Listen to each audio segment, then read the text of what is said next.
통합과로 올라올게요. 첫 번째 자기장부터 보겠습니다. 자기장이 영어로 뭔지 아니? 마그네틱 필드입니다. 보통 물리에서 장자가 들어가는 게 몇 개 있는데 뭐 있는지 아세요? 중력장, 자기장, 전기장 이런 거 있잖아요. 이 말은 이 장자가 필드잖아. 그래서 영향을 미치는 공간을 의미합니다. 그러니까 자성을 가지고 있는 자기력이 영향을 미치는 공간을 의미하겠죠.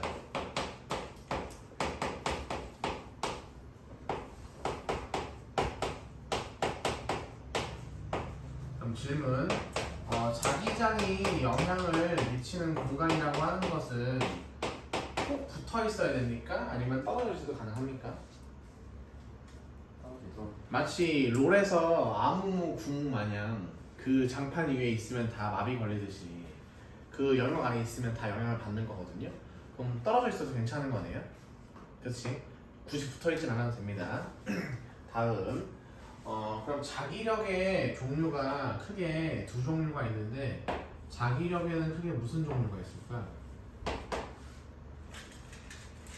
보통 이 플러스 마이너스 사이에서 잡아당기고 밀어내는 힘이 있으면은 자성에서도 잡아당기거나 밀어내는 힘이 있잖아요. 그렇죠? 자, 보통 자기력에서 인력이 작용하려면은 무슨 극과 무슨 극이 만나야 되는지 아니? N극이랑 S극이 만나야 되고요. 청력이 작용하려면 어떻게 만나야 되지? 같은 극끼리 만나줘야 됩니다. 그래서 이거를 우리가 한글말로 표시해 보면은 인력은 서로 다른 극, 그리고 청력은 같은 극이라고 하죠. 됐습니까? 그럼 다음 질문. 그럼 자기력, 자성을 가진 물질은 우리 일상생활에서 무엇이 있을까? 자석이 있고요. 또 중학교 때 배웠는데 중학교 2학년 3학년 때 전선에 무엇이 흐르면? 전류가 흐르면 자기장이 발생한다고 합니다. 그래서 우리는 이것을 전류가 흐르는 도선이라고 하죠.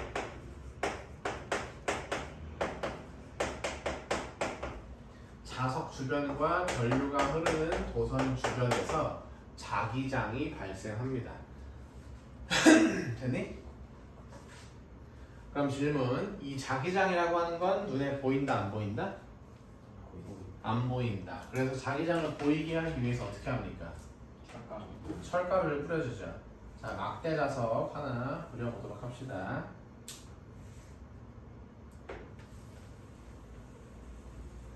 막대 자석은 크게 N극과 S극으로 분류하죠. 자, 여기서는 지금 자기장이 눈에 안 보이는데 철가루를 뿌리면 자기장이 보이지, 그렇지? 그래서 보통 N극과 S극에서는 퍼져나가는 모양들이 많이 그려지고 주변에서는 곡선의 형태를 많이 그리잖아, 그렇지? 그럼 이렇게 눈에 안 보이는 자기장을 시각화해서 선으로 표시한 거를 뭐라고 부르는지 아십니까? 자기력선이라고 부릅니다. 그럼 질문. 자기력선은 어느 극에서 시작해서 어느 극으로 들어갈까? 맞습니다. N극에서 시작해서 S극으로 들어오죠. 이렇게 모양이 나오게 됩니다. 그죠? 그리고 이렇게 N극에서 나오지. 그럼 S극으로 들어가겠네? 그쵸? 그래서 이 화살표 방향을 잘 보셔야 되는데 화살표 방향이 이렇게 N극에서 S극으로 가는 방향으로 가리키고 있습니다. 됐니? 그럼 자기력선 첫 번째 특징 N극에서 시작해서 S극으로 간다. 배웠습니다. 그쵸? 방향 써볼게. 방향.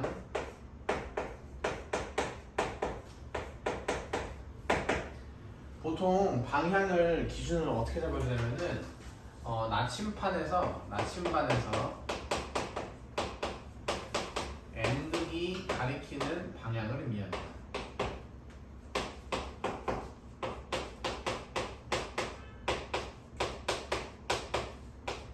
그래서 우리는 여기서 두 가지로 볼 수 있는데 바깥에서 봤을 때에는 N극에서 S극으로 가는 것을 확인할 수 있습니다. 그죠? 이해됐지? 자, 두 번째. 자기력선은 끊어지거나 중간에 끊어지거나 교차하는 경우가 있습니까?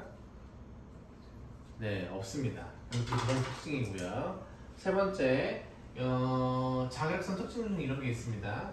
나침판을 놓아보면은 확실하게 특징을 알 수 있는데, 예를 들어서 여기다가 나침반을 놔두면은 N극이 왼쪽을 가리킬까 오른쪽을 가리킬까? 화살표의 방향이 N극이 가리키는 방향이면서 그럼 N극이 어디에 있을까? 네, 여기 오른쪽에 있어야 됩니다. 그리고 이쪽에 S극이 들어와줘야 되거든요. 이게 기본이잖아. 다음 제가 그러면 여기다가 전부 다 나침반을 놔볼게요. 여기다가 나침반을 놓으면 또 어떻게 될까? N극이 왼쪽을 가리킬까 오른쪽을 가리킬까? 왼쪽을 가리키고 그리고 S극이 오른쪽을 가리킵니다. 이해되시죠? 그럼 이쪽에다가 배열하면요? N극이 위를 가리킬까 아래를 가리킬까? 당연히 위쪽을 가리키고 S극은 아래쪽을 가리킬 겁니다. 맞죠? 그럼 이 그림 보면서 나침반이 지금 자기력선의 어떤 방향으로 배열되어 있습니까? 수학에서 이런 말 많이 쓰잖아. 접선 방향. 네, 그죠? 자기력선 세 번째 특징. 자기력선은 자기장의 접선 방향을 가리킨다라고 나와 있는데 그것을 나침반을 대봤을 때 알 수 있는 겁니다. 됐죠? 자, 그 다음에 이제 마지막 자기력선의 세기를 표시할 수 있는데요. 보통 자기력선의 세기를 표시할 때 어떻게 표시하지? 쉽게 생각해보자. 자기력선이 촘촘하다. 그러면 자기장이 셀까 안 셀까? 세겠죠. 그리고 촘촘하지 않으면 약하겠지. 그래서 보통 여기에서 촘촘하게 나오게 되니까 이쪽이 세기가 셀 수밖에 없고 그리고 멀어지면 멀어질수록 듬성듬성 나열되어 있으니까 세기는 약해질 수밖에 없다. 됐나요?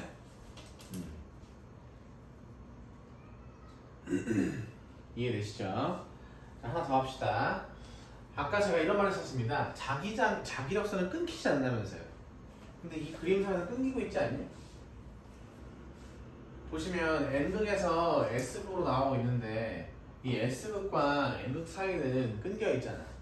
그래서 이거를 이어주기 위해서 어떻게 해주냐면은 안 끊기게 하기 위해선 내부에서 봤을 때 S극에서 N극으로 가리키는 방향으로 배열되어야 됩니다.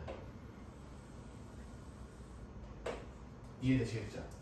그래서 그림을 그려봤을 때 자석의 내부에서는 N극에서 S극이 아니라 S극에서 N극을 가리킨다 라고 해주셔야 맞는 거예요. 그리고 이번 시험 범위에서 강조하는 부분은 어디냐? 여기에 있습니다.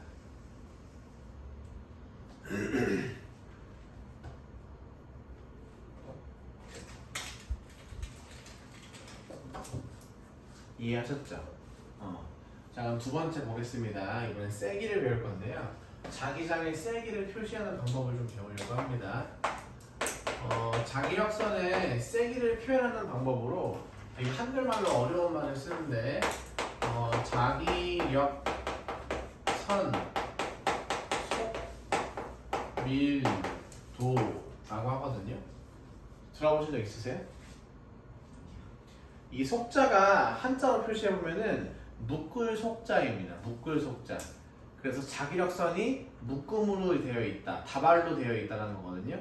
그럼 쉽게 말하면은 세기가 자기력선이 촘촘하게 많이 모여 있어서 밀도가 엄청 커지면 묶음처럼 모여 있다, 다발처럼 모여 있다가 되기 때문에 이런 표현을 쓴다는 거죠. 그러면 이제 이 의미는 이해되시죠? 근데 보통 발음하기 힘들어서 줄여가지고 뭐라고 쓰냐면은 자속 밀도라고 줄여서 많이 표현을 해요. 그래서 앞으로 자기장의 색이나 자기력선을 표현할 때는 자속이 어떠하다라고 하는 경우도 많습니다. 자속 밀도라는 말도 뺄 때가 많아요. 됐죠? 그럼 이제 세기를 수식으로 한번 표시해 보겠습니다. 보통 자기장의 기본은 B를 많이 쓰고요. 그리고 수식으로 표시하시면은 이렇게 S분의 파이라고 하는데, 이제 S분의 파이가 뭔지 아셔야겠죠? 제가 여기다가 한번 그려볼게요. 그림을. 자석을 이렇게 그려보시면, 이게 N극이라고 할게요.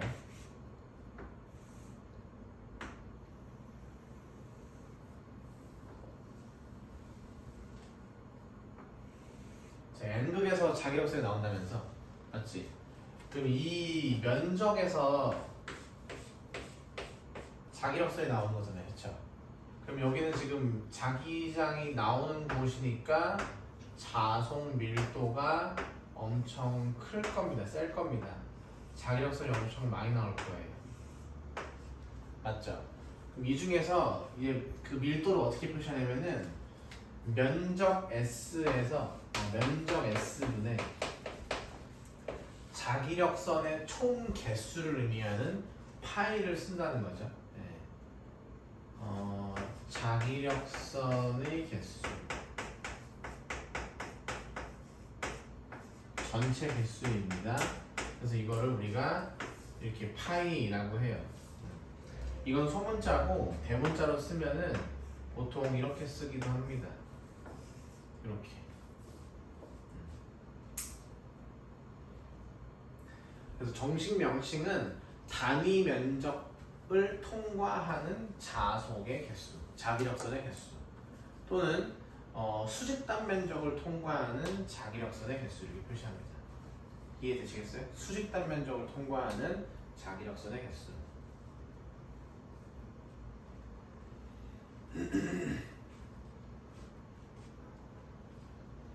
자, 그러면 이제 단위에 대해서 배워볼게요. 보통 자속을 표시할 수 있는 단위는 뭘 많이 쓰냐면은 WB라고 해서 웨버라고 많이 읽습니다. 그러면 단면적을 표시할 수 있는 단위가 뭐가 있니 얘들아? 그건 이미 너희들이 알잖아. 수학에서 단면적을 표시하는 단위가 뭐가 있니? 제곱미터밖에 없잖아. 그래서 제곱미터라고 표시합니다. 그래서 읽을 때 웨버 퍼 제곱미터라고 하는데 발음이 많이 불편하니까 보통 줄여가지고 뭐라고 하냐면은 라지 T로 표시합니다. 라지 T 하면 떠오르는 거 있냐? 전기차의 모델명 이름이 뭐죠? 테슬라. 테슬라가 되게 그 전자기학에 영향을 많이 준 사람이거든요. 보통 테슬라라는 단위 많이 쓰고요. 또는 이런 단위도 많이 씁니다. 라지 G. 라지 G 하면 떠오르는 사람 있냐? 수학자 중에 가우스. 가우스를 많이 써요. 그럼 왜 테슬라랑 가우스를 같이 쓰느냐라고 물어보실 텐데, 테슬라가 훨씬 더 큰 단위입니다. 가우스는 굉장히 작은 단위고요. 보통 MRI 같이 자기공명장치 있잖아요. 우리 몸 스캔하는 거. 그런 놈들은 자성이 엄청 세가지고 테슬라라고 많이 표시하고, 일상생활에서는 가우스를 많이 씁니다. 제가 조사해보니까 지구의 자기장이 0.5 가우스쯤 된다고 해요. 근데 단위를 표시해보시면은 1 테슬라당 10,000 가우스쯤 되거든요. 차이값이 엄청 심하죠. 그래서 일상생활에서는 가우스를 훨씬 더 많이 씁니다. 그럼 실제로 이런 계산들이 나오느냐? 이런 계산 단 한순간도 나오지 않습니다. 그냥 어떤 개념과 의미를 설명해 드리기 위해서 소개를 시켜드리는 거예요. 아시겠죠? 그러면 자기장에 대한 기초는 확실히 쌓인 거네. 그치? 자, 그럼 두 번째 단계, 전류에 의한 자기장을 배워볼게요.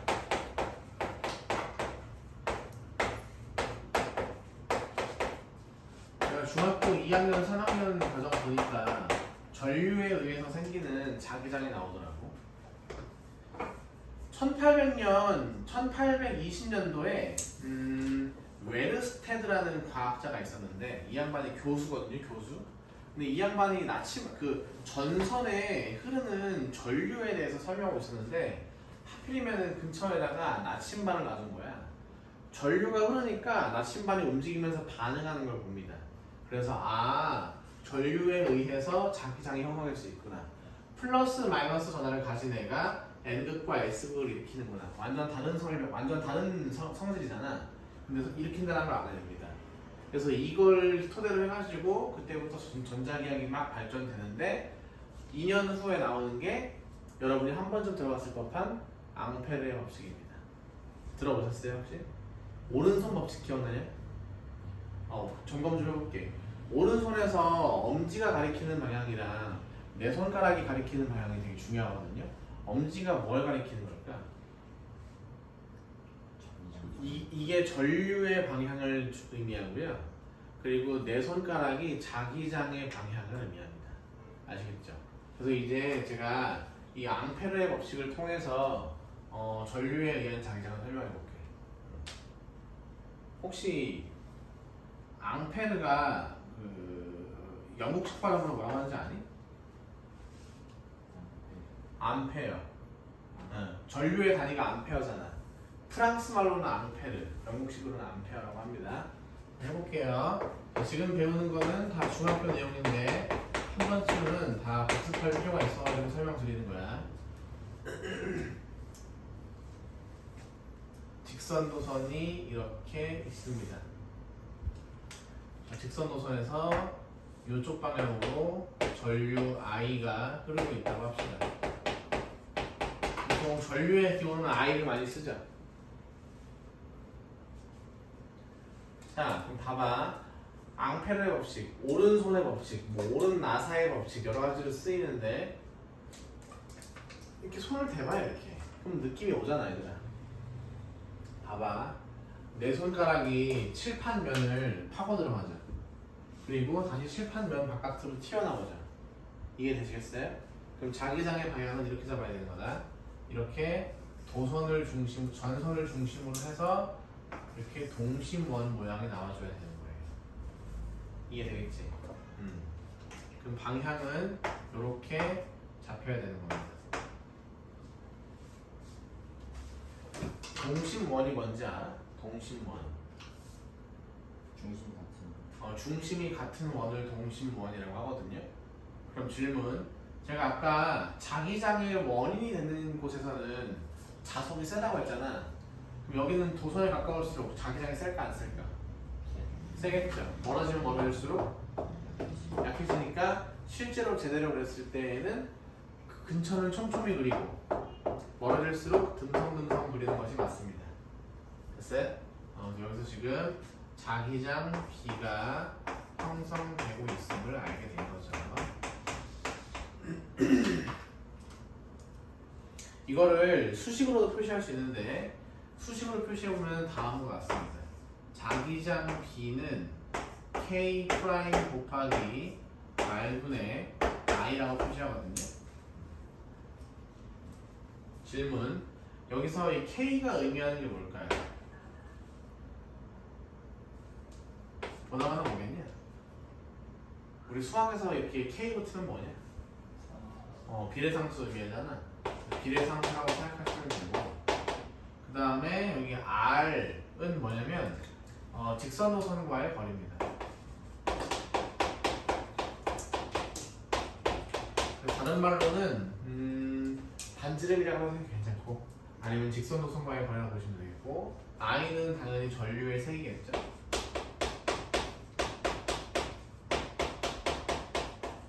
자, 그럼 봅시다. 자기장을 세게 하려면 뭘 키워야 되고 뭘 줄여야 돼? 세기를 키우고 거리를 줄여야 되겠죠. 근데 이거 계산 문제 안 나옵니다. 개념 설명해 드릴 거예요. 아시겠죠? 그럼 질문. 민들아, 혹시 이런 거 배운 적 있니? 이 칠판면 안으로 자기장이 들어가기도 하고 나오기도 하잖아. 들어가고 나오는 걸 어떻게 표시하는지 혹시 들어봤니? 이런 본 적 있어? 이런 거? 이런 모양이랑 이런 모양 본 적 있어? 그거 한번 해봐야겠죠? 화살촉의 앞부분, 뒷부분이거든요. 화살이 이렇게 있으면은 여기 뒤에 깃털 달려 있잖아. 이 깃털 모양인 거고 화살촉 모양입니다. 그럼 봅시다. 이 도선을 중심으로 해서 이 오른쪽은 칠판 면 안쪽으로 들어가고 있지. 그럼 어떻게 그릴까? 안쪽으로 들어가니까 뒷모양이 보여주겠지. 그래서 이것은 들어가고 있다. 칠판면 안쪽으로 들어가고 있다. 이런 모양이고. 그 다음에 여기 나와야 되니까 이렇게 표시해줘야겠지. 그래서 아웃입니다. 됐니?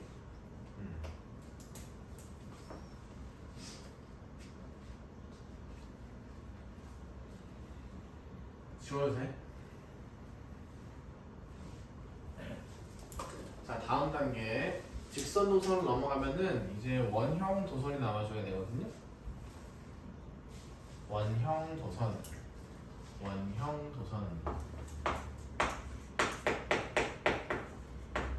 자, 아직까지 중학교 과정이에요. 자, 원형 도선은 조금 그 입체감을 살리기 위해서 제가 드라마틱하게 그려보겠습니다. 좀 아쉬운데.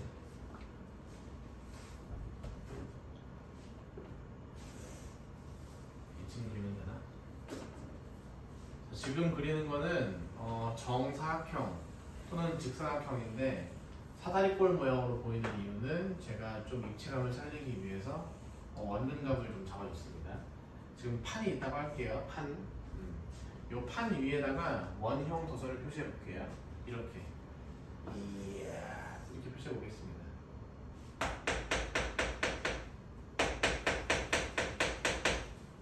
이렇게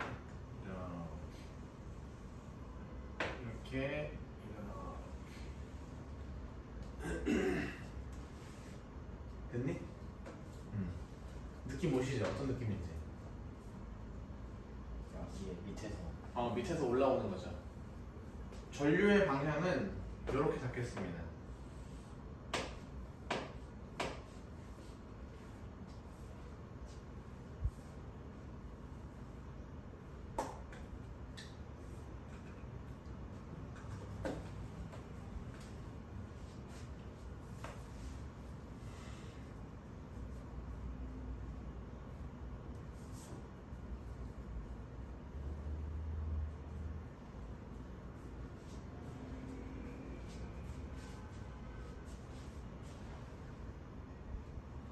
됐어?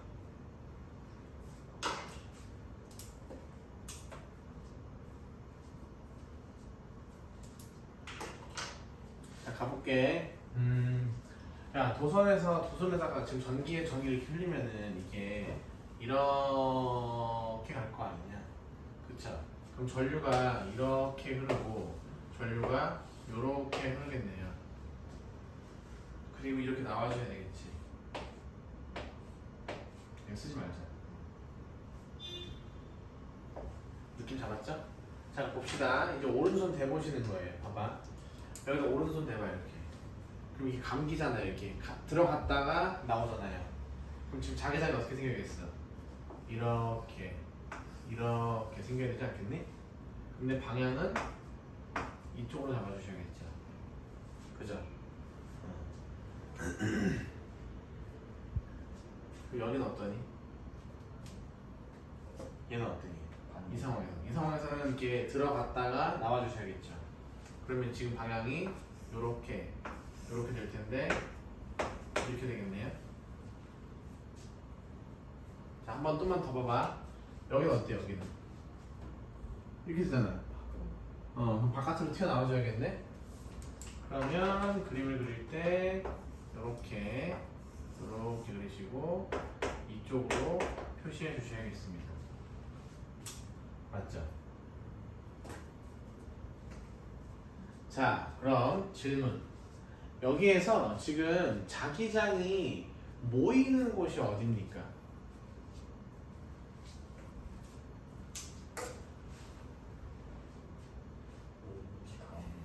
원형 도선의 중심에서 지금 계속 자기장이 모이고 있죠.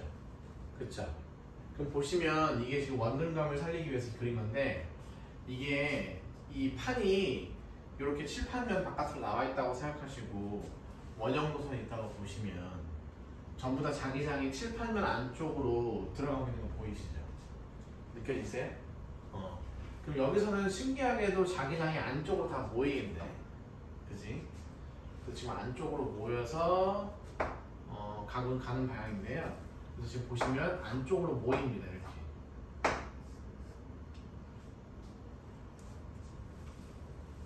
그럼 봐라. 화살표가 어디로 들어가냐? 칠판면 안쪽으로 들어간다고 보는 거야. 그럼 N극이 어디겠어? 예를 들어서 지금 원형 도선이 이렇게 돼 있다고 보시면 지금 자기장이 비틀어가고 있잖아. 그럼 이쪽이 N극이 되는 거고 이쪽이 S극이 되는 거 아니겠어? 그쵸? 그리고 여기가 N극이 돼야 되고 S극이 돼야 되는 거죠. 됐니?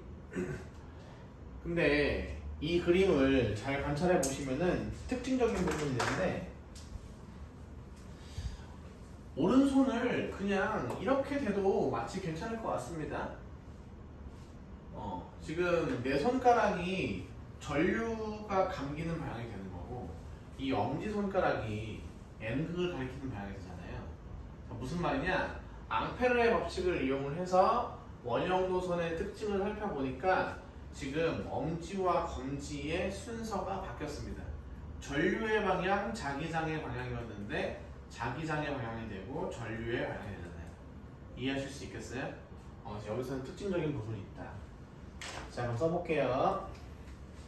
1번 방향 크게 두 가지로 볼 수 있는데 엄지가 가리키는 방향과 내 손가락이 가리키는 방향이 바뀌었다. 원형 도선에서부터 바뀌었다. 엄지손가락은 자기장의 방향을 의미하게 되는 거고요. 그리고 내 손가락은 전류의 방향을 의미하는 거죠.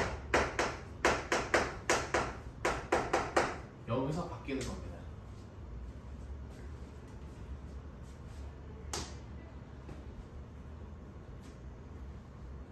이해할 수 있나? 할만하시죠? 좋습니다. 자, 그럼 이거의 다음 버전이 뭔지 아세요?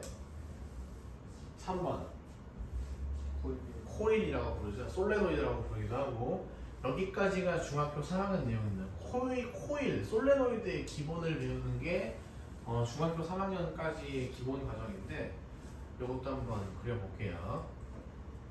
보통 코일을 감을 때 자주 활용하는 원통의 재질이 뭔지 아세요?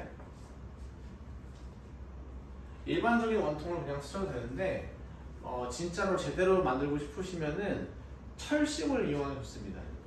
우리 예전에 1학기 때 이런 거 배웠었죠. 철은 강자성체라서 외부 자기장과 똑같은 방향으로 자기장을 가리킨다고 똑같은 성질을 가리킨다고 되어 있거든요.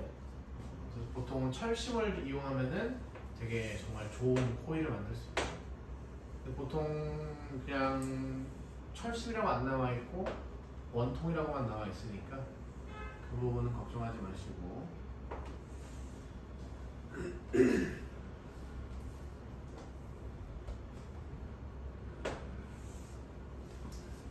자, 요 문제에서 진짜 중요한 게 뭐냐면요, 이 코일을 감는 방향이 정말 중요합니다. 정말 중요한데요. 저는 코일을 이렇게 감겠습니다.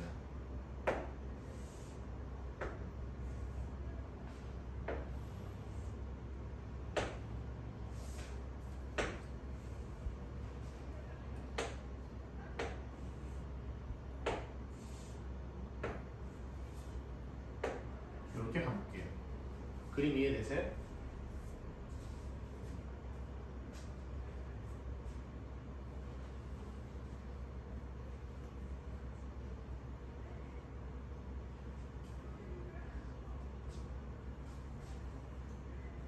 뭔가 좀 나는 나쁘진 않아. 괜찮아. 잘 폈어요. 자, 설명드릴게요. 이게 입체감이 안 오니까 얘를 하나의 원통이라고 본다면은 저 뒤에서 볼게요. 이렇게 감은 거예요. 아니면 여기서 이렇게 봤으면은 이렇게 감은 거 되겠지. 이렇게. 이해됐니? 그러면 이제 전선을 감은 방향을 보시면은 봐봐. 엄지손가락을 기준으로 했을 때 제가 이렇게 감고 있죠. 바깥에서 안쪽으로 감고 있죠. 맞죠? 이 방향이 되게 중요하거든요. 문제 풀 때 매번 신경 쓰셔야 돼가지고. 그럼 봅시다. 이 전선에다가 이렇게 전류를 흘려볼게. 전류를 흘리게 되면은 이쪽 방향으로 감기고 감겨서 이쪽 방향으로 나가고 있죠.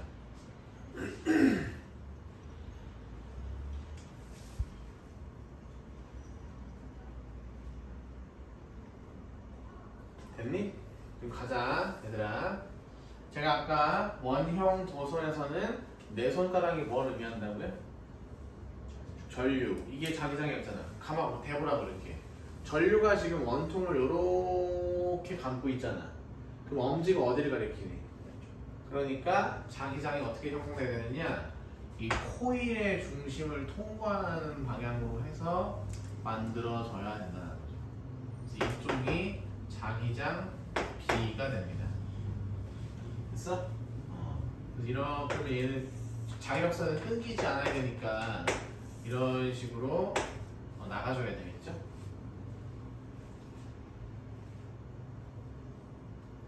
어디가 N극이냐? 왼쪽 오른쪽? 왼쪽. 이쪽이 N극이 돼야 되고 이쪽이 S극이 돼야 되겠죠. 됐습니까? 그럼 자기력선을 이제 교차시키거나 끊기면 안 되니까 예쁘게 이어주시면은 뭐 이런 모양이 되는 건데 누차 강조하지만 이번 시험에서는 코일 내부에서 발생하는 자기장의 방향이 엄청 중요하거든요. 그래서 요거에 좀 집중하자 이 말입니다. 됐어? 여기까지 이렇게 궁금한 거 없으시죠? 어려운 거 없지? 위에다 한번 수식으로 표시해 볼게. 자기장의 세기를 표시할 수 있는데 자기장 B는 K 곱하기 N 곱하기 I로 구성되어 있습니다. 님들아, 얘는 뭐겠습니까? K는 봤잖아요. 얘는 상수입니다. 상수. 신경 쓸 필요 없고. I는 뭐겠어? 전류. 전류의 세기를 키워주면 자성이 엄청 세진다. 자기장이 엄청 강하게 발생한다. 라고 볼 수 있겠고, 이 I가 이 N이 매우 중요하다. N이 뭘까? 감은 횟수와 관계되어 있습니다. 근데 무조건 많이 감는 게 중요한 게 아니라 정확한 의미로는 단위 길이당 감은 횟수라고 부르거든요. 단위 길이당 감은 횟수. 이게 무슨 의미니? 같은 길이에서 얼마나 많이 촘촘하게 감느냐가 중요한 거겠죠. 그래서 실제로 이 실험을 할 때 진짜 많이 감아야 실험이 재밌어집니다.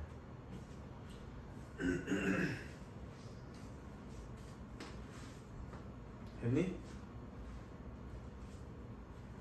자, 그럼 질문.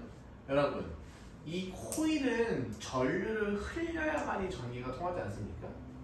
맞아 안 맞아? 안 흘리면 전기 안 흐르잖아. 그치? 그럼 전기를 흘려야만 자석이 되는 거니까 뭐라고 부를까? 한 번쯤 들어봤을 텐데 전자석이라고 부릅니다. 보통 뭐 전선자석, 전기자석 이렇게 부르는데 줄여서 전자석 이렇게 부릅니다. 전류를 흘려야만이 자석의 역할을 하는 거고. 근데 얘는 어때? 막대자석은? 막대자석은 항상 자성이 흐르잖아. 그래서 우리가 어려운 말로 영구자석 이렇게 부릅니다. 됐어요? 그럼 기초는 잡힌 거네. 여기까지가 중학교 3학년 전기 파트입니다. 자기 파트. 궁금하신 점? 어렵지 않죠? 할만하시죠? 네. 자, 본격적으로 이제 전기 에너지를 생산하는 원리를 배우실 건데 지금 내용의 흐름을 보시면은 전류에 의해서 자기장이 형성된다고 했잖아요. 근데 이 시기에 자기장에 의해서 전류가 형성되기도 하더라 라는 걸 발견한 사람이 패러데이입니다. 그래서 전기와 자기장은 서로를 만들어주는 역할을 하거든요. 합쳐서 전자기하. 그지? 그럼 지금부터 전기 에너지가 생산되는 과정.